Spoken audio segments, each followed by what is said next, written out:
Confederation of Bahadurgarh industries कोबी की तीसरी वार्षिक आम सभा का हुआ आयोजन। कोबी पदाधिकारियों ने मैगजीन कम डायरेक्टरी को भी किया लॉन्च। बहादुरगढ़ से पत्रकार प्रवीण चोपड़ा की रिपोर्ट।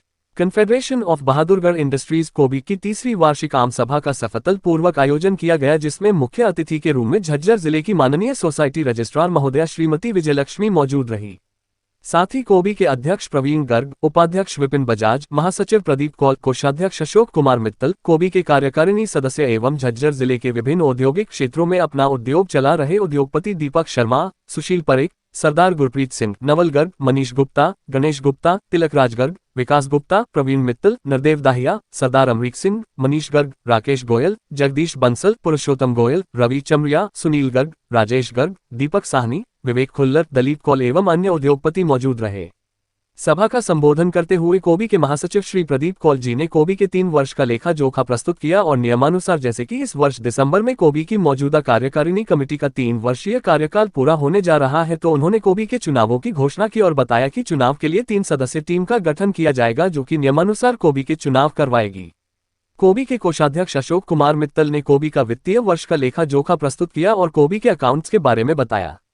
कोबी के अध्यक्ष प्रवीण गर्ग ने कोबी के अभी तक के 3 वर्ष में किए गए कार्य एवं प्रयासों के बारे में बताया, जैसे कि बिजली की सप्लाई में काफी सुधार हुआ, कई औद्योगिक क्षेत्रों के रोड निर्माण शुरू हुआ, कोबी के प्रयासों से कई पावर स्टेशन और ईएसआई हॉस्पिटल भी निर्माणाधीन है, कोबी में जीएसटी, ईएसआई, पीएफ इत्यादि के हेल्पडेस्क लगाए गए।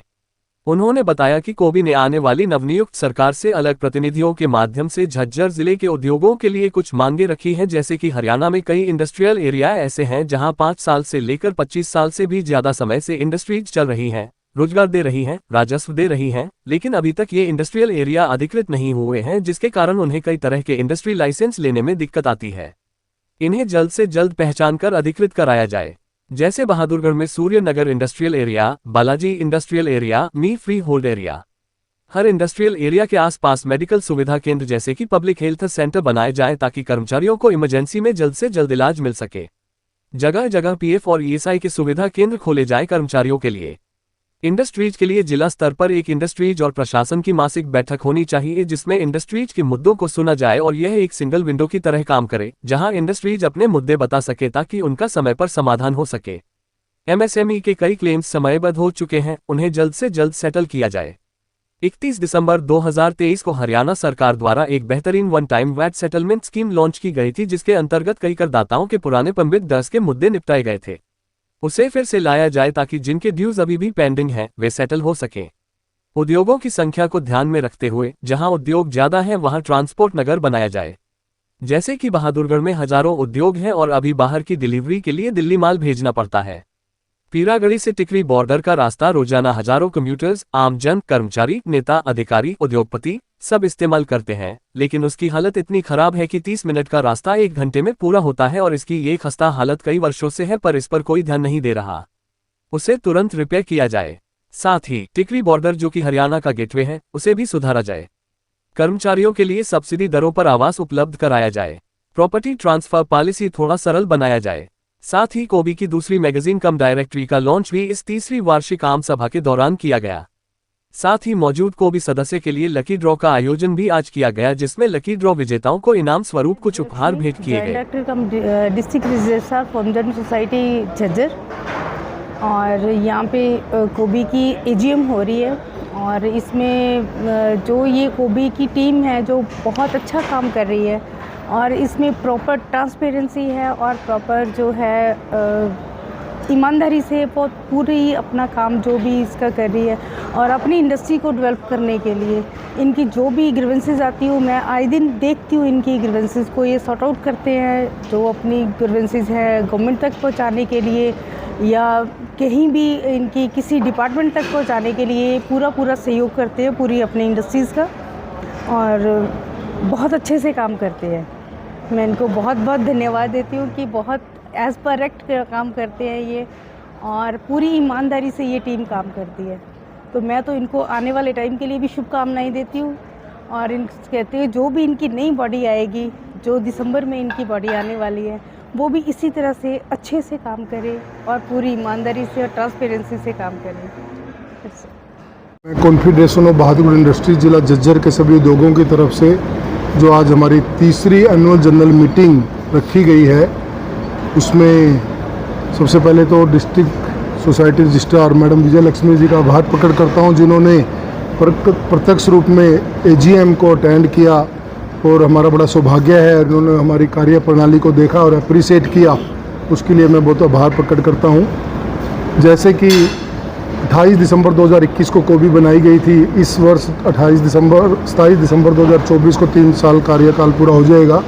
हम एजीएम के माध्यम से हमने आज इलेक्शन भी अनाउंस किए हैं कि आने वाले दिनों में विद इन टाइम और सोसाइटी रजिस्ट्रार या जो सोसाइटी एक्ट है उसके अनुसार, नियमानुसार टाइम से इलेक्शन करवा के नई कार्यकारिणी को हम लेके आएंगे। इसके अलावा हमने जिस प्रकार से बहादुरगढ़ में इंडस्ट्रियल एरिया की जो दयनीय स्थिति है, चाहे रोड से ले ले, चाहे शिवर से ले ले, किसी साइड से दे, तो उसके ऊपर कितना सुधारते हैं। जबकि डिस्ट्रिक्ट झज्जर में वैसे तो इंडस्ट्री चारों तरफ है, लगभग 28 इंडस्ट्रियल एरिया हम सबका प्रतिनिधित्व करते हैं, लेकिन आज की डेट में बहादुरगढ़ इंडस्ट्री का हब है। यहाँ पे लगभग 16 इंडस्ट्रियल एरिया हैं। काफ़ी सारे इंडस्ट्रियल एरिया HSIDC के अंडर आते हैं, काफ़ी सारे नगर परिषद के अंडर आते हैं, काफ़ी सारे टाउन प्लानिंग के अंडर आते हैं। कुछ एरिया में बेशक से पिछले 3 साल में हमने जो प्रयास किए, काम हुए, जैसे कि बिजली की बड़ी दुर्दशा थी यहाँ पे 3 साल से पहले, तो अभी जितने भी पावर स्टेशन है काफ़ी अपग्रेड हुए हैं, मेंटेनेंस स्टार्ट हुई है, 6 पावर स्टेशन नए बन भी रहे हैं जो आने वाले दिनों में मिल जाएंगे। वो हमने फॉलोअप किया। हमने ये नहीं कहा कि हम ये भी नहीं करें हमने लगवाए कुछ नहीं है। जो भी सरकार की योजनाएं थी उनको हमने फॉलोअप किया कि समय से लगवाएं। तो वो 6 यहाँ पे फीडर या पावर स्टेशन और नए आ रहे हैं और पुराने जितने थे उनमें काफ़ी सुधार किया गया। ओल्ड इंडस्ट्रियल एरिया का काफ़ी टाइम से काम लंबी था, लगभग 5 करोड़ रुपए के टेंडर पास हुए जो कि काम चल भी रहा है। MI का लगभग 10 साल पहले 38 करोड़ रुपए के टेंडर थे, जो कॉस्ट तो बढ़ गई, टेंडर की कॉस्ट वही रही, लेकिन बेशक से उनके सारे काम से हम उतने संतुष्ट नहीं है। लेकिन जितना भी काम हुआ रोड, सीवर, पानी, स्ट्रीट लाइट का, फिर भी चलो एक ना से एक हाँ हो गया और आने वाले दिनों में उम्मीद है उसमें सुधार होगा। एक सबसे बड़ी आपने समस्या जो हल करवाने में कामयाब हासिल करी, NOC के बारे में, जो देखिए इंडस्ट्री में जो है उद्यमियों को परेशानी होती है। जो परेशानी थी जिस भी तरह की, NOC तो एक है ही है प्रवीण जी, इसके अलावा जिस भी तरह की ग्रीवेंसीज कंप्लाइंस पूरी करने में समस्याएं थी, जो जेन्युइन बात हमने सरकार तक या सरकारी विभाग तक पहुंचाने की पूरी कोशिश की, प्रयास किए और उसमें कामयाबी भी मिली।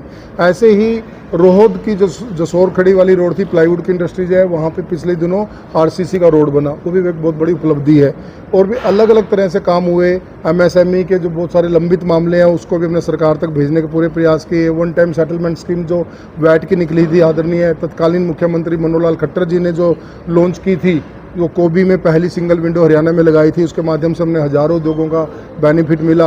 और अभी भी आगामी सरकार जो भी हरियाणा में भी अक्टूबर में नई सरकार चुन के आ रही है, उसको भी हमने अलग अलग प्रतिनिधियों के माध्यम से लगभग 11 काम डिस्ट्रिक्ट झज्जर के हमने भेजे हैं कि आप अपने मैनिफेस्टो में रखें। हमने अपना एजेंडा भेजा है कि जो भी सरकार आएगी, सारे के सारे डिस्ट्रिक्ट झज्जर के जितने भी इंडस्ट्रियल एरिया हैं उनके जो डेवलपमेंट के काम बाकी हैं, या मेट्रो की कनेक्टिविटी रोहतक तक है, या जो बहुत सारे इंडस्ट्रियल एरिया ऐसे हैं, सूर्यानगर, बालाजी, MI फ्रीओड, या 28 इंडस्ट्रियल एरिया में से 5-6 इंडस्ट्रियल एरिया ऐसे भी हैं जो इंडस्ट्रीज तो चला रहे हैं, रेवेन्यू दे रहे हैं, रोजगार दे रहे हैं, लेकिन वो अप्रूव्ड की लिस्ट में नहीं है। तो इस तरह के हमने बहुत सारे काम लिस्ट एक बना के भेजी है। अभी जैसे हमने देखा कि जो है ऐसा कौन सा कार्य है जो अभी तक नहीं हुआ, जिसके प्रयास आप कर रहे हैं लगातार? हम लगातार प्रयास कर रहे हैं। जैसे अनअप्रूव्ड इंडस्ट्रियल एरिया जो पिछले 20-25 साल से इंडस्ट्री चल रही हैं, सारी कंप्लाइंस पूरी कर रहे हैं। केवल फैक्ट्री एक्ट लाइसेंस है 1-2 कंप्लाइंस जो ऑथराइज इंडस्ट्रियल एरिया को मिलता है, उसको छोड़ के वो सभी तरह के कंप्लाइंस पूरे कर रहे हैं।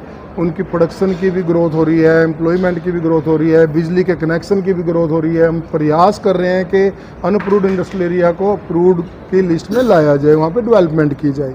एक तो सबसे बड़ा प्रयास हमारा ये है। दूसरा प्रयास हम सबसे ज़्यादा कर रहे हैं, बेशक से बिजली में बहुत सुधार हुआ है, लेकिन जितना बड़ा एरिया है, जितनी इंडस्ट्री, जिस स्पीड से इंडस्ट्रीज आ रही हैं, तो पावर स्टेशन को अपग्रेड जल्दी पहले की जाए, इंडस्ट्री आने के बाद न किया जाए। तीसरा, हम लगातार प्रयास कर रहे हैं कि इतना इंडस्ट्रियल एरिया, इतना बड़ा हब है, ट्रांसपोर्ट की फैसिलिटी नहीं है, जिनके पार्ट मटेरियल जाते हैं वो अभी भी दिल्ली पे डिपेंड है, कि एरिया वाइज ट्रांसपोर्ट नगर बनाए जाएं। एक और हम प्रयास कर रहे हैं कि एरिया वाइज जितनी बड़ी जनसंख्या है इंडस्ट्रीज़ की, कर्मचारियों की, एरिया वाइज मेडिकल की सुविधा दी जाए। तो इस तरह के और भी बहुत सारे हैं प्रयास। एक मेन समस्या है जिसको आमतौर पर अभी सुनने को मिला हुआ, मुंडका से लेकर बहादुरगढ़ तक, बिल्कुल जिसका रोड खस्ता हालत है, जो कि जितने भी बाहर से लोग आ रहे हैं वहाँ आने से कतरा रहे हैं। तो क्या आने वाले समय में इस तरह की मांग रखी जाएगी? बिल्कुल बिल्कुल बिल्कुल रखी जाएगी भी और रखी भी जा रही है। जो हमारे यहाँ पे सदस्य खड़े हैं, हम लगातार पिछले बहुत सालों से प्रयास कर रहे हैं, क्योंकि बहादुरगढ़ में 90% इंडस्ट्रीज दिल्ली से आते हैं, 90%, और सभी की कनेक्टिविटी इसी रोड से है। हम पिछले सरकार में भी, सेंट्रल सरकार में जो member of parliament Hansraj Hans जी थे, उनके माध्यम से भी हमने नितिन गडकरी जी को भी लेटर भेजा, उनसे मिल के भी आए। हम राखी बिड़ला मैडम से मिले जो डिप्टी स्पीकर हैं दिल्ली सरकार की, जो हमारे यहाँ पे मौजूदा विधायक है राजेंद्र सिंह जून जी के माध्यम से भी हम फॉलोअप कर रहे हैं। दीपेंद्र हुड्डा जी मेंबर ऑफ पार्लियामेंट है, उनके माध्यम से फॉलोअप कर रहे हैं। अभी जो इस टाइम पे योगेंद्र चंदोलिया जी मेंबर ऑफ पार्लियामेंट है, उनके साथ भी हम संपर्क में हैं, व्यक्तिगत रूप से संपर्क कर रहे हैं। हम एसोसिएशन के पूरे प्रयास हैं कि जितने भी उस रोड से, चाहे वो दिल्ली सरकार की तरफ से हो, हरियाणा सरकार की तरफ से हो, केंद्रीय सरकार की तरफ से हो, जितने भी लोग कनेक्टेड हैं, हम सभी department, PWD, NHAI, Gadkari ji, सभी से हम संपर्क में हैं कि इस रोड का जल्दी जल्दी सुधार कराया जाए। क्योंकि जितने भी आपके करदाता हैं सारे इसी रोड से आते हैं, कर्मचारी इस रोड से आते हैं, तो और वो खुद भी आते हैं, और जबकि ये एक तरह से मिलिट्री रोड बोला जाता है इसको।